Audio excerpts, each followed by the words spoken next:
Осы жолығы отырыста Қытай төрағасы жаһандық басқару бастамасын ұсынды. Басқа елдерді қақтығыстан бас тарту қағидатын ұстануға және үшінші тарапқа қарсы соғыс ашпауға шақырды. Ұйымға мүше елдер байыпты болу керек деді Си мырза. Ал Қасым-Жомарт Тоқаев Біріккен ұлттар ұйымын реформалаудың қажет екенін тағы бір мәрте мәлімдеді. Тұрақсыздық тезінен жапа шеккен елдің бірі Үндістан. Сол үшін Нарендра Моди де мемлекет басшысының мәлімдемесін қуаттады. Ал құжаттарға келсек, Тяньцзин декларациясынан бастау керек. Мемлекет басшылары құжатты қабылдай отыра, Шанхай ынтымақтастық ұйымы даму банкін құруға және қаржы институтының жұмыс істеуіне қатысты консультацияларды жандандыруға уағдаласты.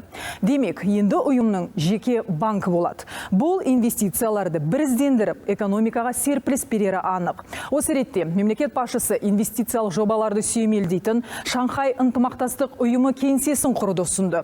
Дүниежүзілік сауда ұйымын қолдау жөнінде құжатқа қол қойғанын да айта кету керек. Қасым-Жомарт Тоқаев ұйымға мүше елдер жасанды интеллект бойынша әлемде көш бастай алатынын мәлімдеді.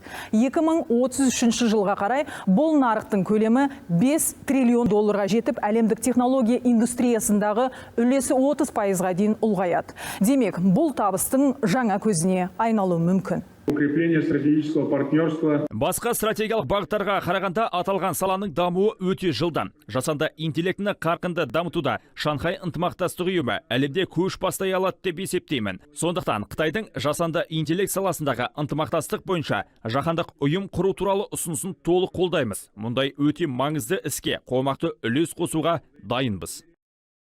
Қасым-Жомарт Тоқаевтың тағы бір ұсынысы Қазақстанда су мәселелерін зерттеу орталығын ашу болды. Мұхитқа шығатын елдердің мұртын балта шаппайды деген байлам ауыса бастағандай. Қазір керісінше құрлықтық инфрақұрылымға қызығушылық артып барады. Қазақстан теңізге шалмайтын әлемдегі 32 елдің қатарында болса да, тасымалдан тыс қалып отырған жоқ. Қайта құрғақ теңіз атты шарттатумен ұтымды келісім шарт жасасып отыр. Мысалы, Қытай мен Еуропа жүгін еліміз арқылы жөнелтіледі. Дәліз ретінде ортада кенелетін олжасы да көлемді. Енді тіпті арадағы тауар айналымы 5 есе артпақ.